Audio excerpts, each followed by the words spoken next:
Welcome to Building Better. Today's episode carries a heavier weight than usual because we're tackling an issue that affects every community, every city, and every future project we depend on. I'm your moderator, Kay, and together with my guest, we will explore the deeper truths behind one of the most powerful industry in our society. The construction industry builds the places where we live, learn, heal, and grow.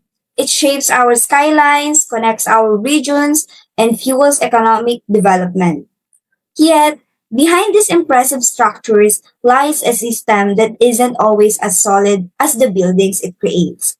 Corruption, weak oversight, and poor organizational leadership continue to undermine the integrity of many construction projects. These problems don't just delay timelines, they endanger lives, damage the environment, and waste public resources. This is why our conversation today is more important than ever. Organizational development, or OD, holds the potential to change the way the construction industry operates at its core. Through better structures, clearer systems, and stronger leadership values, OD can push companies toward transparency and integrity. It can help organizations break free from long standing patterns of bribery, shortcuts, and unethical decision making. More importantly, OD empowers employees to speak up, act responsibly, and align themselves with a shared purpose. With the right interventions, construction companies can transform their culture into one that prioritizes accountability and sustainability. When OD is applied effectively, corruption becomes harder to hide and easier to eliminate. And when corruption is removed, the quality of infrastructure dramatically improves. Today's discussion isn't just about fixing process. It's about repairing the foundation in which the industry stands. So join us as we uncovered how leadership, ethics, and OD can rebuild not only structures but the entire system behind them. Joining me are four people who have witnessed all this firsthand. Miss Jane, let's start with you. Thanks, Miss Kay. I've been in construction for 15 years, long enough para makita ko kung paano gumuho o kaya naman maging kalidad ang proyekto sa tulong ng magaling na leader at maayos na organisasyon. And I'm Crystal. I'm focused on organizational development. My work often begins where things are already broken or about to collapse. Hi everyone, thank you for inviting me here. So before that, I am Tim Watt, and then I'm a project engineer. So most of my stories come from the ground, the noise, the stress, the overtime, and also the pressure. And I'm Asis. Leadership ethics is my battlefield. People fear corruption, but I fear the silence that protects it. Miss Jane, let's start with uncomfortable truth. Saan nga ba tayo nagkulang?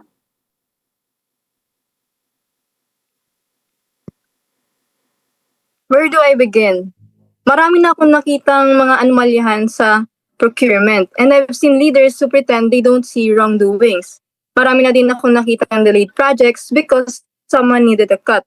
At ang pinakamasama, everyone pretends it's normal. Masyadong mabigat ang mga binibitawan mo na statement, Miss Jane.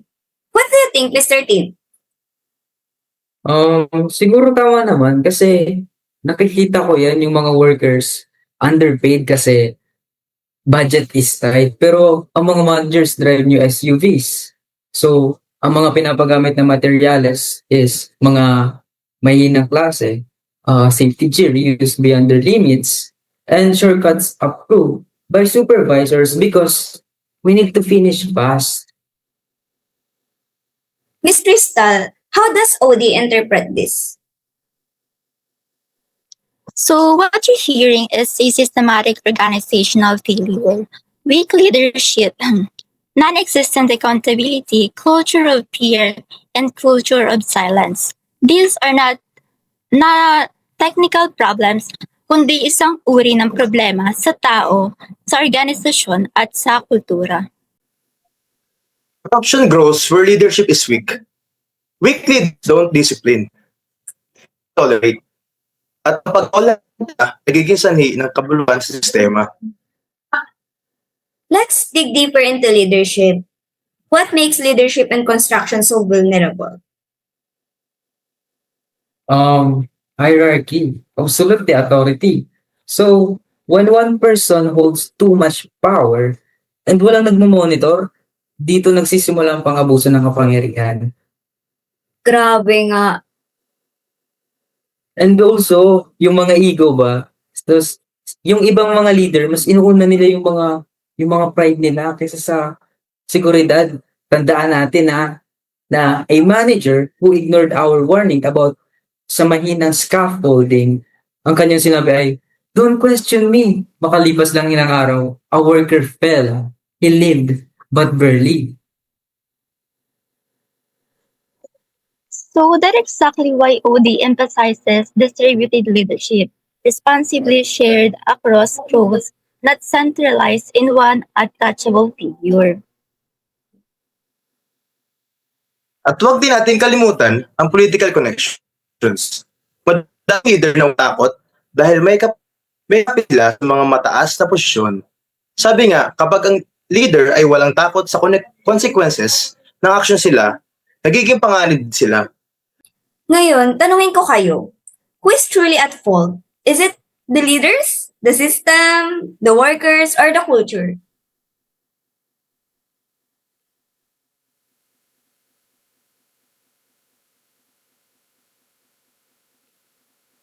For me, it's leadership. Always leadership. Tulad ng isda, sa ulo nagsisimula ang pagkabulok. And I'll say that bluntly.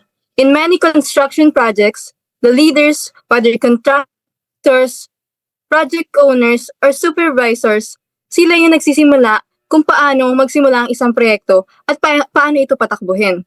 Kapag nagsabi ang leader na kailangan ang mag-shortcut at acceptable ito, or yung kickbacks ay parte ng process, yung buong project ma-adapt na din yung behavior na yan. But here's the tricky part.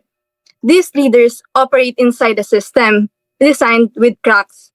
Like ang procurement rules, maraming butas na madaling minamanipulate. Kaya kahit gusto ng leader na gawing tama, the flawed system make it easier na maging corrupt kaysa mag-comply. That's a strong claim. Corruption's being a feature, not a bug. So, Miss Crystal, as someone from HR and organizational development, do you buy that argument? Partly, yes, but I have to widen the lens. Corruption doesn't survive just because systems are flawed. It survives because people choose to protect it.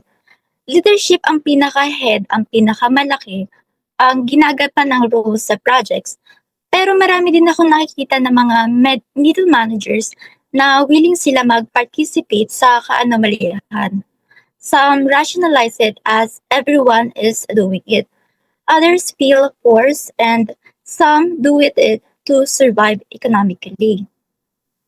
But what concerns me the most is culture, that invisible force. In many organizations, especially in industries with tight deadlines and massive budgets like constructions, there's this unspoken rule. You do what you need to do to get things done. That kind of culture blurs moral boundaries. So who's at fault? Leaders? Yes. System? Yes. But also the collective culture that tolerates wrongdoing. Alam natin na masisipag talaga ang mga Pilipino. Pero dahil sa culture natin sa organization, lalo na pagdating sa corruptions, kahit gaano kasipag at kaproductive ang mga employee, hindi pa rin uunlad. So we're leaning toward multiple layers of fault. But, Mr. Tim, you're in the field. You're literally on site every day. Do workers feel responsible or did they just follow orders? Let me be honest with you guys. So, halos lahat naman ng mga workers is gumigising sila na parang na para lang maging part ng corruption. Gusto lang nilang magtrabaho, maka-earn ng pera at umuwi. Pero ang problema talaga doon is yung pressure. Kasi when you're on site, yung deadlines is super tight niya. And then yung mga budgets is nag-shrink na. And then yung mga leaders nagde-demand ng mga results agad-agad. So, if a supplier says, "Sir, we can fast track this, but this under the table charge." So, may stuck ka dito. Kapag nirefuse mo naman yun, the project slows down and you get blamed. If you accept, you're part of the claim. So, workers are not the root cause, but sometimes they become reluctant participants. And another reality, when people see corruptions happening above them and punish, it sends a message. So, why should I be the only one trying to be clean? This is how the cycle repeats. So, Mr. Asis, as someone who advocates for leadership and ethics, what do you think about what Mr. Tim said? Can ethics survive in an environment like that?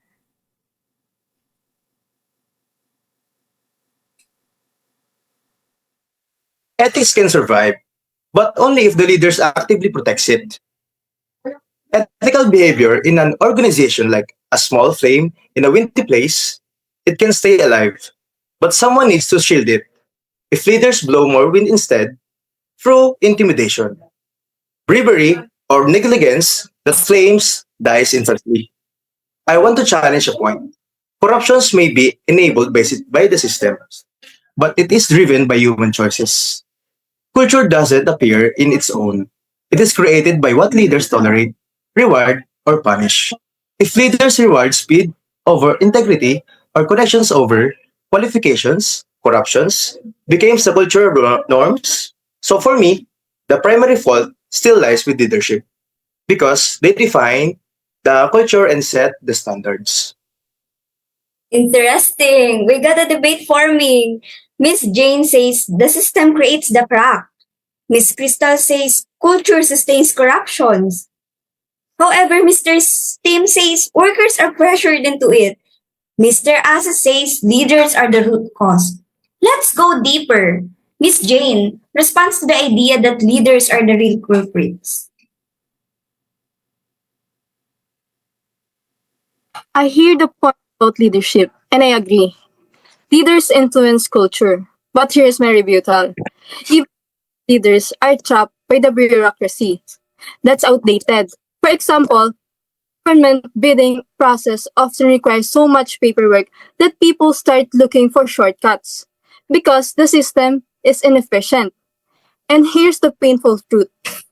When you slow down a construction project, you lose money, a lot of it. So some leaders feel forced to grease the wheels to keep the project going. I'm not demanding them, but I'm saying that blaming leaders alone oversimplifies the problem. Miss Crystal, does corruptions become inevitable when the system is flawed? Not inevitable, but more likely. So in OD, we always says system create behavior. If rules are confusing, people rely on informal networks. If reporting is weak, people assume no one is watching. If performance evaluation ignores ethics, people don't value ethics. But I want to add something. Even in flawed system, there are organizations that stay clean because leaders consciously build a counterculture. They implement transparent processes, empower whistleblowers, and rotate sensitive positions to prevent familiarity from breeding corruption. So, yes, systems push people towards certain behaviors, but leadership can resist it. Mr. Tim, as someone affected by both leadership and system failures, where do workers place the blame? Honestly, workers blame everyone about them. So, sinisisi nila yung mga leaders na nagkakat ng corners. Sinisisi din nila yung mga system na gumagawa ng ginagawa nilang madali yung pag-cheat para makapag-cheat sila, I mean. So, they blame the culture then where bribery is treated as normal. Pero, workers also know they play a role. Some workers steal materials. Yung iba naman nag-alter ng mga reports. And yung iba is go along lang sila sa mga schemes kasi extra income din yun. So, I'd say that workers have a small share of the blame, but the bigger weight is still on those, sila yung mga nagsiset ng rules and expectations ba? Mr. Assis, where does accountability begin? Accountability begins where influence begins, and leaders hold the most influence. But accountability shouldn't stop at the top. Everyone should own a piece of it. Leaders must create ethical systems. Systems must prevent loopholes. Cultures must reinforce honesty. Workers must practice integrity. Corruption is like a four-legged table. Remove any one leg, and the table collapses. Let's tear this a bit. If you had to choose one main culprit, who would it be?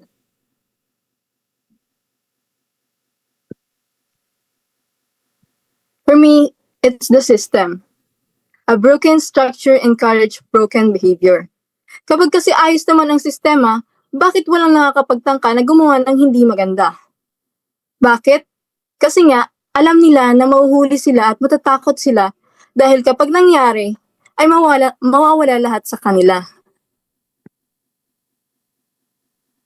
I think it's the culture because without culture tolerance, corruption wouldn't survive. Kasi nga, ang ginagawa nilang normal things na gumawa ng kalokohan sa kanilang mga ginagawa. Like, sila-sila na lang din yung mga naglolokohan kasi nga, na-normalize na. Well, for me, ako naman is yung mga leaders kasi sila yung may most power para itigil yun o i-allow yung something na yun. Sila din yung pinaka-culprit sa akin kasi nga sila yung nagdidikta kung ano yung gagawin ba, kung tama o mali. Sila din yung may kakayahan na pigilan ang mga maling gawain. Pero kadalasan, sila pa yung nagsisimula, di ba? Leaders, definitely. Ethics rises or falls with those at the top. Tulad ng sinabi ni Tim, sila ang may kakayahan baguhin ang organisasyon pero hindi nila gagampanan ang kanilang tungkulin. Mr. Tim, parang nagbago yata yung sinabi mo kanina. Employee ang sinabi mo dahil nakikipag-participate sila pero ngayon leader na din.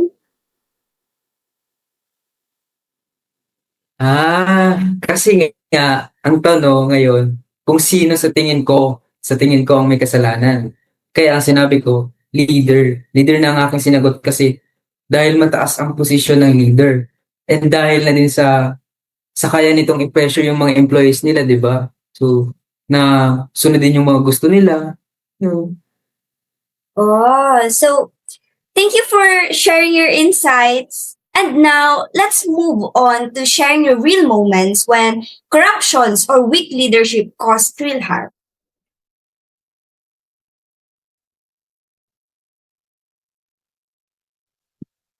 Mayroon ako dating engineer sa office.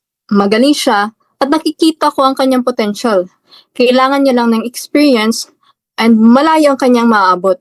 Pero dahil sa isang pangyayari, na-depress siya, hindi niya kayang dalahin ang bigat sa pakiramdam nang pilitin siya ng company na mag-testify na tapos na ang project kahit hindi pa naman. Dahil hindi niya ito kayang nag-resign siya at hindi na ulit pumasok sa ganitong industriya. Nakakapanghinayang lang na hindi retain ang tulad niya. I just wanted to say corruption doesn't just destroy the structure but also the spirits. So I handled an HR case where a whistleblower was silently transferred to a remote site. So walang explanation, walang paalam, basta nawala lang parang problema. Saka ko lang na-realize in some organization, kapag tapat ka, mapaparusahan ka. So yun nga, meron din akong na-witness kung saan sinisi yung foreman. Pero ang totoo talagang may kasalanan nun is yung supervisor na nanood lang yung kung ano yung nangyari. Tapos wala siyang ginawa, nanahimik lang siya. Tapos nagmamakaawa yung foreman. Tapos sabi daw niya, please po, may mga anak po ako. Tapos hindi ko talaga to guys makalimutan time na to eh. Kasi nandun ako and then sadly to say wala akong nagawa. Chinese, meron akong event na pinuntahan para mag-facilitate. Laking gulat ko lang nang biglang sabihin ng isang tao na may taas sa posisyon ang word na ethics slows down progress. Tumingin lang ako at gusto kong sagutin na no, corruption destroys it. But before magsalita, umalis na siya. For answers, for perspective, and that's exactly why the problem is so hard to solve. Corruption doesn't grow from one tree, but from an entire forest. Let's close with final thoughts. What's one concrete actions that can reduce corruption in construction industry?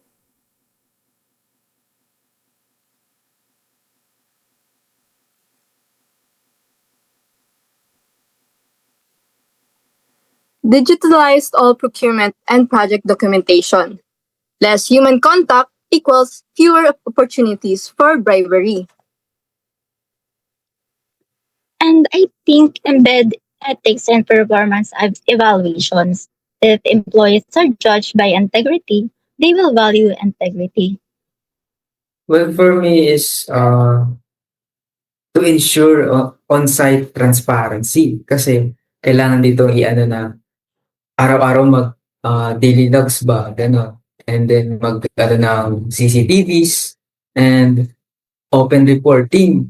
And also yung mga kailangan nila dito na mag regular audits. For me, develop courageous leaders. Not just skilled, not just experienced, but brave enough to make ethical decisions, even when inconvenient. And there you have it. A raw, unfiltered conversation on who's really at fault in the corruption circling the construction industry. Maybe there's no single villain. Maybe the answer is everyone has part to fix. Oh, yes, I agree. Fix it all para mawala ng hangin at hindi makahinga ang corruption para tuluyan na itong mamatay. Strong stories. Now, let's balance them with solutions. What can OD actually do? So, ang organization today, ang organization dapat ay magkaroon or mag-focus sa mga sumusunod. So, number 1, organizational assessment or expose the truth.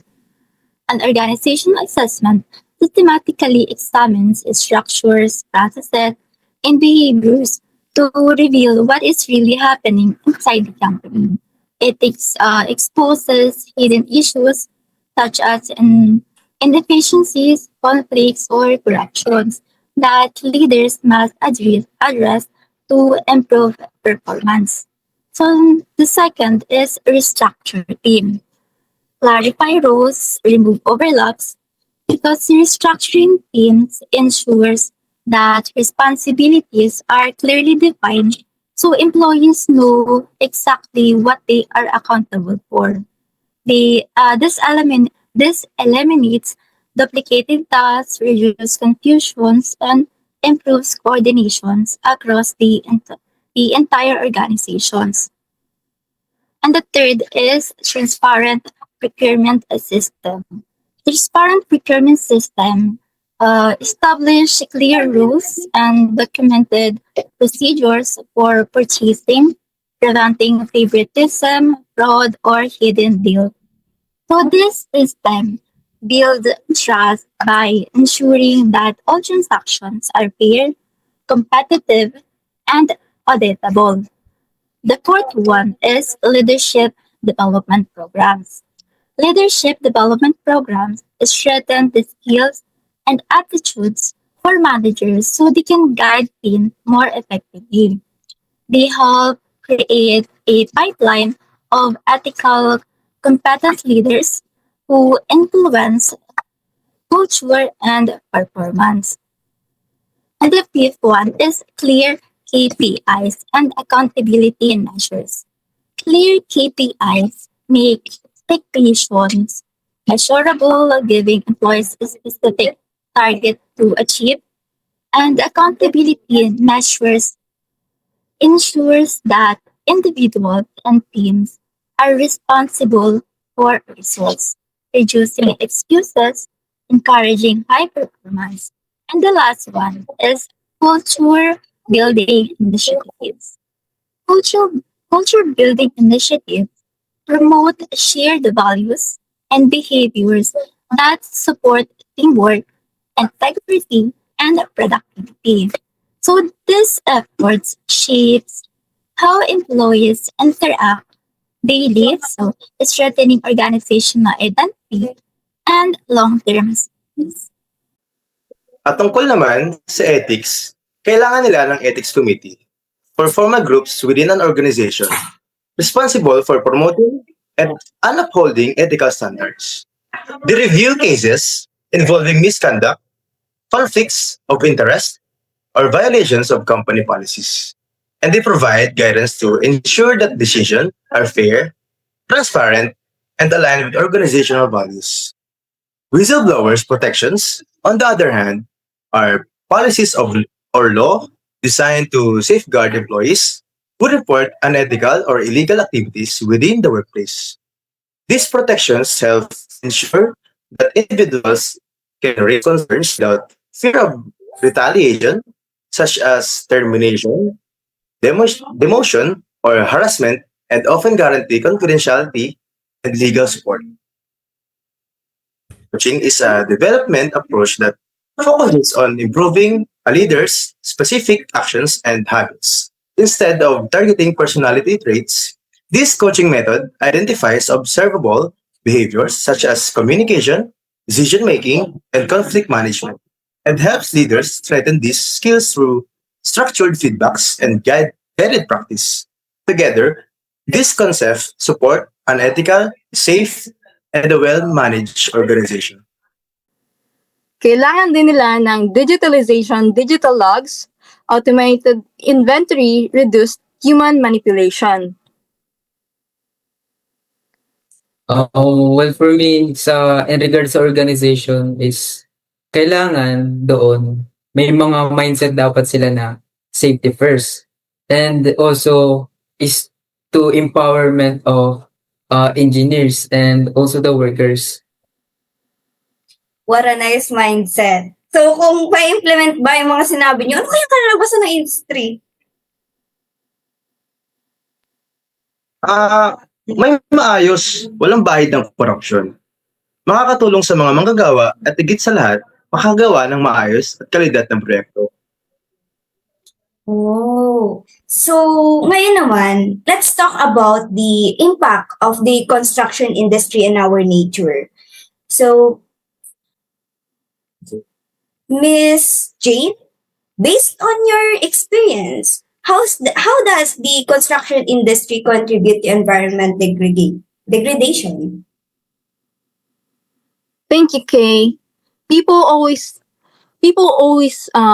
don't see the environmental footprints of construction because the final outputs, buildings, bridges, highways, looks like a progress. But the process behind them is intensive and often harmful. The production of cement alone releases huge amounts of carbon dioxide into the atmosphere. Heavy machinery on sites consumes fossil fuels, contributing to air pollution. When new development requests land clearing, forests are cut down, removing natural barriers that protect wildlife. Meron din diyang issue tungkol sa proper disposal. Hindi lang naman pagputol ng kahoy, sirang concrete at basag na salamin ang mga basura sa construction site. Meron din siyang contaminated water and chemicals na kailangang ayusin ng pagtapon. Because even though the ends, hindi naman agad mawawala yung mga waste. That's really eye-opening. So, Mr. Tim, you see all of this firsthand. What kind of environmental issues do you personally encounter on site? Sobrang dami, honestly. Kasi some sites follow proper environmental protocols. And marami rin sa kanila yung hindi gumagawa nun. And I've seen erosion problems because temporarily retaining walls were not built usually because management wanted to save a bit of money or speed up the schedule. So, may mga nakita din akong mga tinatama lang sa tabi-tabi, iniisip na wala naman makakakita niyan. So, isa pa yung paggamit ng mga low quality na materials na madaling masira. So, kapag nasira ulit yun, aayusin na naman at hahanap kung saan itatapon yung mga tatanggalin sa project. So, ang ending nun, madodouble yung resources na gagamitin. That's alarming because it shows how environmental harm is fueled not just by construction itself but by mismanagement. So, Mr. Asis, with your background in ethics and leadership, what concerns you the most? What concerns me is the normalization of harmful practices. Many of the environmental issues Tim mentions could have been prevented if leaders prioritize responsibility. When supervisors or managers treat environmental rules as obstacles rather than protections, it influences the entire team. Oh, so ngayon, balikan naman natin yung corruption na malamang ay may kasalanan na naman. So Miss Jane, as a consultant, you've seen how corruptions become embedded in construction workflows. So, pwede mo ba kaming bigyan ng idea at insights tungkol dito? Certainly, corruption in construction is often subtle, but its effects are massive. Sometimes, inspectors who are supposed to monitor compliance get bribed to overlook violations. At times, companies purchase substandard materials even when the budget can afford better ones, because someone profits when cheaper supplies are used. There are also situations where project costs are intentionally inflated. The additional budget goes into unofficial pockets instead of ensuring safer construction, stronger environmental protection. And many times, environmental compliance is treated as formality. Companies skip steps, rush reports, or ignore environmental guidelines entirely because it slows down the project. And every one of those decisions has consequences, sometimes irreversible. So, Mr. Tim, what kind of pressure do workers like you faced when corruption becomes part of the system?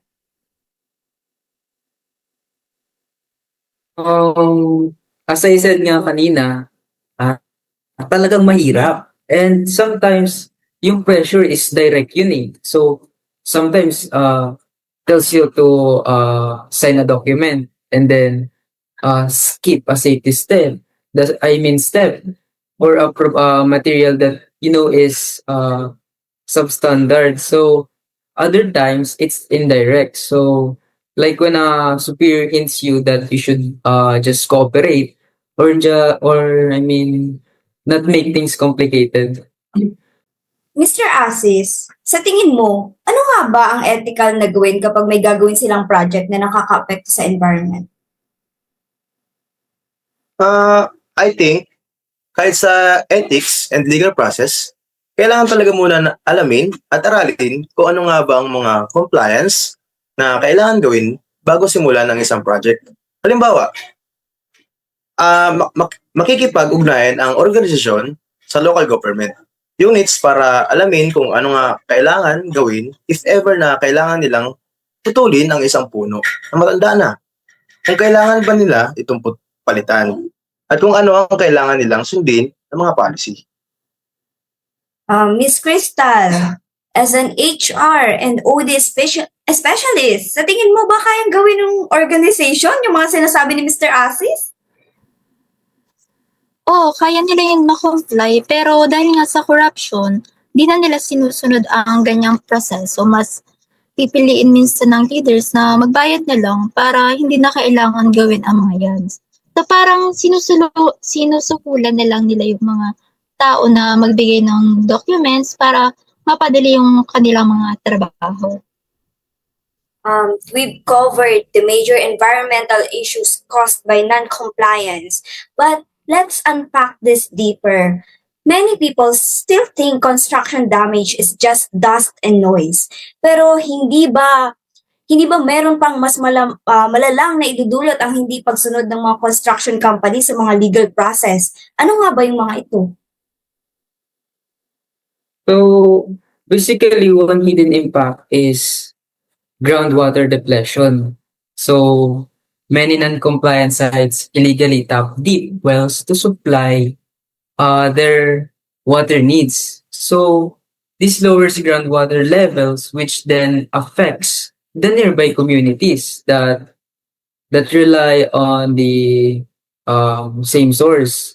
So, when the water table drops too low, you get land subsidence, meaning the ground literally sinks, and that can cause cracks in houses, road damage, even sinkholes. Yes, and to add, there's also the issue of heat islands. When construction firms remove trees without replanting, or when they place massive concrete structures with no green buffers, the temperature in the area rises drastically. It becomes hotter, more humid, and less livable.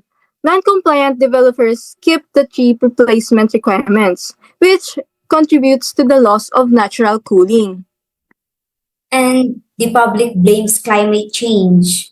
But sometimes, it's really just poor construction practices. Exactly. Another hidden damages is the destruction of ecosystem services.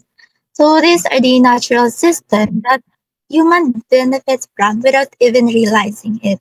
It's the clean air, natural water filtrations, erosion control, and so on. So when non-compliant construction ignores buffer zone or dumps hazardous waste in wetlands, those services collapse. And when nature stops functioning properly, communities suffer floods, contaminations, and extreme heat. What's sad is that these damages are preventable. Compliance isn't difficult. It simply requires commitment. But when corruption gets involved, environmental laws became negotiable. That's when OD become crucial because it reveals the backbone of the organization. You cannot train away corruption. You need systems, leadership, and accountability mechanism that make corruptions harder to commit and easy to detect. Tulad kanina, pwede ba ulit kayong magbigay ng mga experience nyo tungkol sa ganitong issue? Yes, okay lang naman Yes. sa akin. So guys, I was involved in a project years ago where a developer decided to speed up the land clearing by burning debris. So it was illegal, but they said that it was a normal practice. So that burn caused thick smoke that reached nearby schools and then also the barangays. So people got sick. Nagkasakit yung mga tao doon sa paligid na yun. The sad part is that the burning wasn't necessary. They just didn't want to pay for proper waste hauling. Also, I've seen developers cut corners on slope stabilization. They removed vegetation, ignored geohazard recommendations, and continued excavation during rainy months. And a few months later, there was a massive landslide. The community blamed natural disaster, but it was entirely man-made. When you remove natural anchors like trees and dig without reinforcement, the land collapses. May magsasabi pa minsan na, hindi daw kasi sumusunod sa schedule ng bagyo kaya bumabaha. Hindi ko alam pero parang alam ko yan Ikaw naman, Miss Crystal, pwede ka din ba mag-share? Yes naman. So, in one of my OD assessments, I found a construction company where employees were afraid to speak up. So, they saw hazardous practices like chemical waste being dumped in the creeks, but when they reported it supervisors brushed it off. So the organizational culture punished honesty and reward silence. So that's why non-compliance thrives. For me, I handled an ethics case where a company secured permits through under-the-table deals. They built near a protected area, and during construction, several animal species disappeared from the site. It wasn't just about not following the rules, it was about erasing an entire habitat because someone wanted faster approval. These are irreversible losses. Pero lahat naman siguro ng mga problema na binabanggit nyo is may solusyon. Kapag organization na, aayusin, ano nga bang matutulong na OD sa ganitong mga problema? Yes, merong solusyon ang OD. For example, OD creates formal systems that block unethical practices. OD also builds a shared identity where employees see themselves as protectors of communities, not just workers. Addition lang dyan regarding kids. Ang OD is nag-standardize din sila ng environmental safe procedures. Hindi lang yun. Tumutulong din yung OD na i-align yung mga engineering practices with sustainability. You embed environmental checks into every stage from site planning to post-construction rehabilitation. Sa aking pag-aaral, OD strengthens leadership accountability. Leaders must model ethical behavior. When leaders take compliance seriously, corruption loses its power. Employees stop viewing environmental rules as Pacquiao requirements and start seeing them as a moral obligation. So, in my perspective, OD also encourages innovation. Sustainable construction isn't just a law, it's a long-term strategy. OD pushes organizations to adopt new materials, waste reduction methods, and green technologies. Well said, everyone. The future of construction doesn't have to be destructive. If the industry learns to balance development with responsibility, we can create spaces that uplift both people and the planet. Dahil malapit na magtapos ang ating programa, anong magiging huling mensahe niyo sa mga leader at organisasyon sa construction industry? So, hoy, hindi ibig sabihin na huling mensahe mga wala na kayo ha. Wala naman tayong binanggit na pangalan. So, Miss Crystal. Wala naman ako kinabahan sa uling mensahe mo, Miss K. Kaya nga, no, parang hindi na tayo makakawin dahil sa mga sinabi natin. Joke lang. Uy, basta, wala, labas ako dyan mabait ako.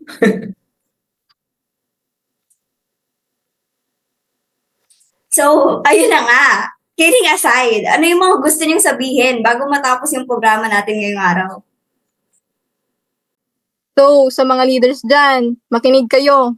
Your decision shapes lives.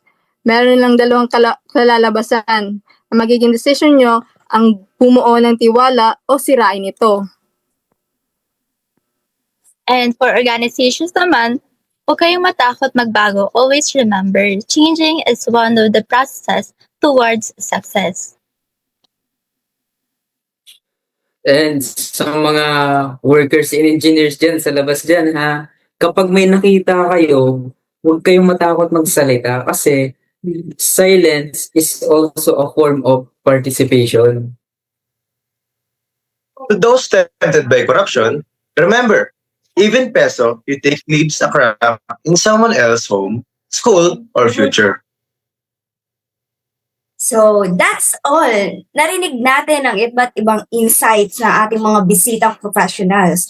Sinabi nila ang mga problema at nag-share sila ng kwento ng totoong nangyari sa construction industry.